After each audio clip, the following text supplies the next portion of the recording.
नमस्कार, मैं चुनचुन कुमार। आप देख रहे हैं झारखंड न्यूज। संध्या समाचार में आपका स्वागत है। चलिए जानते हैं आज की पहली और बड़ी खबर। हेमंत अयोग्य हुए तो भी झारखंड में रहेगी यूपीए सरकार। 5 को विधानसभा में चल सकते हैं विश्वास मत का दांव। झारखंड में पिछले एक हफ्ते से जारी सियासी संकट के बीच झारखंड विधानसभा का विशेष सत्र 5 सितंबर को आहूत किया गया है। मुख्यमंत्री हेमंत सोरेन की अध्यक्षता में गुरुवार को राज्य कैबिनेट की बैठक में यह फैसला लिया गया। हेमंत सोरेन की विधानसभा सदस्यता को लेकर राजनीतिक उहापोह के बीच माना जा रहा है कि गठबंधन सरकार इस दौरान विश्वास प्रस्ताव पेश कर सकती है। इसके अलावा सदन में राज्य के वर्तमान राजनीतिक घटनाक्रम, हॉर्स ट्रेडिंग की आशंका के बीच सियासी घमासान, संवैधानिक संस्थाओं की भूमिका, स्थानीय नीति के साथ SC, ST व OBC का आरक्षण बढ़ाने जैसे विषयों पर चर्चा कराई जा सकती है। संसदीय कार्य मंत्री आलमगीर आलम ने कैबिनेट की बैठक के बाद मीडिया से कहा कि विशेष सत्र के दौरान राज्य में जारी सियासी उहापोह की स्थिति के बीच सदन को विश्वास दिलाया जाएगा कि महागठबंधन एकजुट है और राज्य के विकास के लिए सरकार तेजी से काम कर रही है।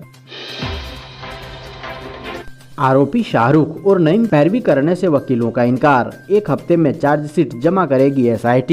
पेट्रोल से जलाकर मार दी गई दुमका की छात्रा अंकिता आरोपियों का केस दुमका जिला का कोई वकील नहीं लड़ेगा। गुरुवार को दुमका जिला बार एसोसिएशन की बैठक में यह निर्णय लिया गया। बैठक में पूरी घटना की कड़ी निंदा की गई। साथ ही इस घटना में शामिल आरोपियों शाहरुख और नईम के पक्ष में केस नहीं लड़ने का निर्णय लिया गया है। बार एसोसिएशन के अध्यक्ष विजय की अध्यक्षता में हुई बैठक में निंदा प्रस्ताव पारित किया गया। एसोसिएशन के महासचिव राकेश कुमार ने बताया, प्रस्ताव पारित कर छात्रा हत्याकांड की निंदा की गई और निर्णय लिया गया कि मामले के आरोपियों का केस एसोसिएशन का कोई सदस्य नहीं लेगा। आरोपियों के पक्ष में कोई वकील केस में पैरवी नहीं करेंगे। उन्होंने बताया कि 3 सितम्बर को दिन के 3 बजे शोक सभा कर दुमका की बेटी को श्रद्धांजलि दी जाएगी।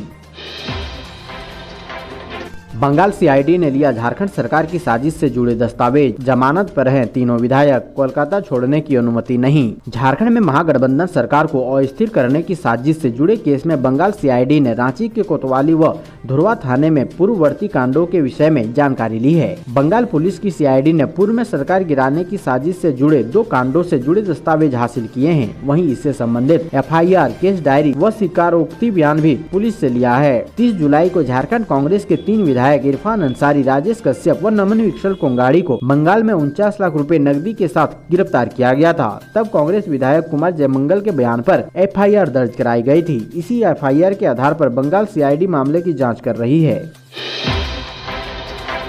बीजेपी थैला लेकर खरीदने का प्रयास कर रही। झारखंड के विधायकों पर बोले CM भूपेश बघेल। झारखंड के विधायकों के आने को लेकर विपक्ष के बयान पर छत्तीसगढ़ CM भूपेश बघेल ने जवाब दिया है और बीजेपी हमला बोला है। CM भूपेश बघेल ने कहा कि डर यही है कि भाजपा थैला लेकर खरीदने का प्रयास कर रही है। ED आयकर विभाग से डराने का काम यही तो लगातार कर रहे हैं। उन्होंने कहा कि रमन सिंह बताए कि यहाँ हमारी पार्टी के गठबंधन के विधायक झारखंड से आए हैं। वे बीजेपी तो दूसरे पार्टी के नेताओं का अपहरण करके ले जाते हैं।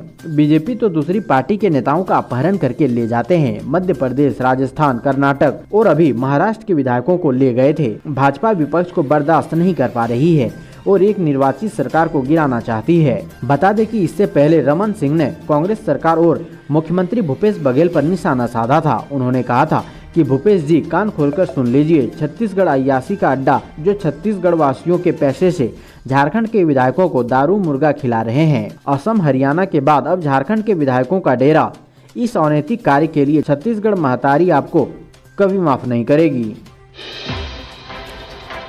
इस्तीफा नहीं देंगे सोरेन सरकार, 5 सितंबर को कर सकते हैं शक्ति परीक्षण। झारखंड में राजनीतिक संकट के बीच एक तरफ CM हेमंत सोरेन ने साफ कर दिया है कि वह फिलहाल इस्तीफा नहीं देने जा रहे हैं, बल्कि उन्होंने यह भी साफ कर दिया है कि वह 5 सितंबर को प्रस्तावित विधानसभा की बैठक में भी मौजूद रहेंगे। इससे पहले यूपीए प्रतिनिधि मंडल ने राज्यपाल रमेश बैस से मुलाकात की। इस प्रतिनिधि मंडल ने राज्यपाल पर हॉर्स ट्रेडिंग को बढ़ावा देने का आरोप लगाते हुए जल्द से जल्द निर्णय लेने की मांग की। बता दें कि खनन लीज अपने नाम कराने के मामले में एक तरफ CM हेमंत सोरेन विपक्ष के निशाने पर हैं, वहीं दूसरी ओर चुनाव आयोग ने इसी मामले में जांच के बाद उनके राजनीतिक भविष्य का निर्धारण करने वाला सील बंद लिफाफा राजभवन भेज दिया है। अब इस लिफाफे में बंद चुनाव आयोग की सिफारिश पर राज्यपाल को फैसला करना है। प्रेम प्रसंग में गर्भवती होने पर शादी का डाला दबाव तो मार डाला, प्रेमी को उम्र कैद की सजा। झारखंड के पश्चिमी सिंहभूम जिले के झींकपानी में टोटो थाना क्षेत्र पुरना पानी में दिव्यांग युवती की हत्या मामले में जिला एवं सत्र न्यायाधीश विश्वनाथ शुक्ला ने अनिल सुंडी को आजीवन कारावास की सजा सुनाई है। वहीं 10,000 रूपए जुर्माना लगाया है। सभी साक्ष्य मिटाने में भादवी की धारा 201 के तहत 7 साल सश्रम कारावास व 10,000 रूपए जुर्माना की सजा दी गई है। झारखंड के पश्चिमी सिंहभूम जिले के झींकपानी के टोटो थाना क्षेत्र के पुराना पानी में दिव्यांग युवती की हत्या मामले में जिला एवं सत्र न्यायाधीश विश्वनाथ शुक्ला ने अनिल सुंडी को आजीवन कारावास की सजा सुनाई है। हेमंत सरकार की बड़ी पहल, झारखंड में पुरानी पेंशन योजना लागू, एसओपी जारी। कैबिनेट ने 1 सितंबर 2022 से राज्य में पुरानी पेंशन योजना बहाल करने पर सहमति प्रदान कर दी है। इसके पहले 15 जुलाई को लिए गए फैसले में स्टैंडर्ड ऑपरेटिंग प्रोसीजर बनाने के लिए विकास आयुक्त की अध्यक्षता में उच्च स्तरीय कमेटी का गठन किया गया था। कमेटी द्वारा तय एसओपी पर स्वीकृति प्रदान की गई। 1 सितंबर से राज्य सरकार के कर्मचारियों को पुरानी पेंशन योजना का लाभ मिलेगा। इसी तिथि से कर्मियों के वेतन में की जाने वाली कटौती बंद हो जाएगी। कैबिनेट सचिव वंदना डाडेल ने बताया कि कैबिनेट की बैठक में कुल 25 प्रस्तावों पर मुहर लगी है। आजाद नगर के युवक की दिल्ली में चाकू गोद कर हत्या।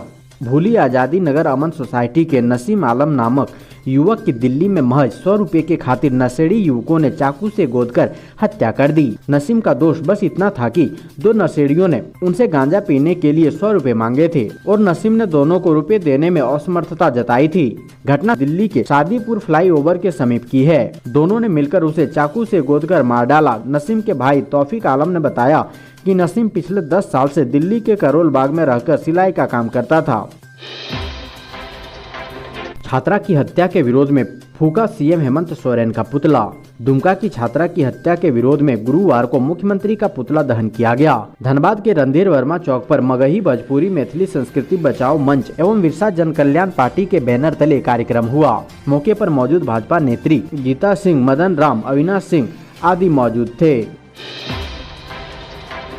दिव्यांग आंगनबाड़ी सेविका को 9 माह से नहीं मिला था मानदेय, इलाज के अभाव में हुई मौत।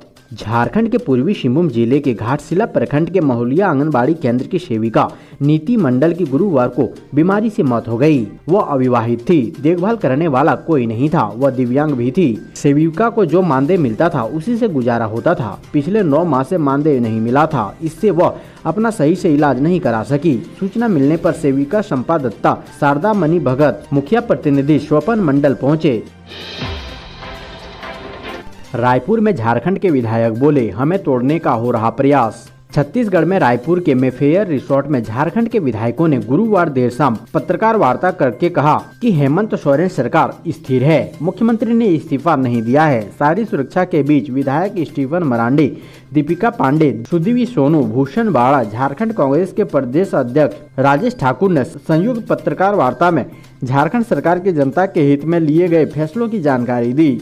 मीडिया ने जब यह सवाल किया कि क्या विधायक बिकते हैं, लोकतंत्र में चुने हुए प्रतिनिधि क्या पैसे से बिक जाते हैं, तो स्टीफन मरांडी ने कहा कि महाराष्ट्र में क्या हुआ पता है ही नहीं। अधिवक्ता राजीव कुमार से जुड़ा मामला, व्यवसायी अमित अग्रवाल को फिर ईडी का समन। कोलकाता में 50 लाख रुपए के साथ गिरफ्तार अधिवक्ता राजीव कुमार प्रकरण में शिकायतकर्ता व्यवसायी अमित अग्रवाल से एक बार फिर ईडी ने पूछताछ की तैयारी की है। ईडी की सूत्रों से मिली जानकारी के अनुसार आगामी 5 सितंबर को व्यवसायी अमित अग्रवाल रांची स्थित ईडी कार्यालय पहुंचेंगे। यह वही अमित अग्रवाल है जिन पर अधिवक्ता राजीव कुमार को 50 लाख रुपए देकर फंसाने का आरोप है। अमित अग्रवाल ने ही कोलकाता के हेयर स्ट्रीट थाने में 31 जुलाई को अधिवक्ता राजीव कुमार के खिलाफ प्राथमिकी दर्ज कराई थी। ईडी इस केस में मनी लॉन्ड्रिंग के तहत अनुसंधान कर रही है। यह दूसरी बार है जब अमित अग्रवाल को ईडी ने समन किया है। पूर्व में भी अमित अग्रवाल से ईडी ने लंबी पूछताछ कर चुकी है।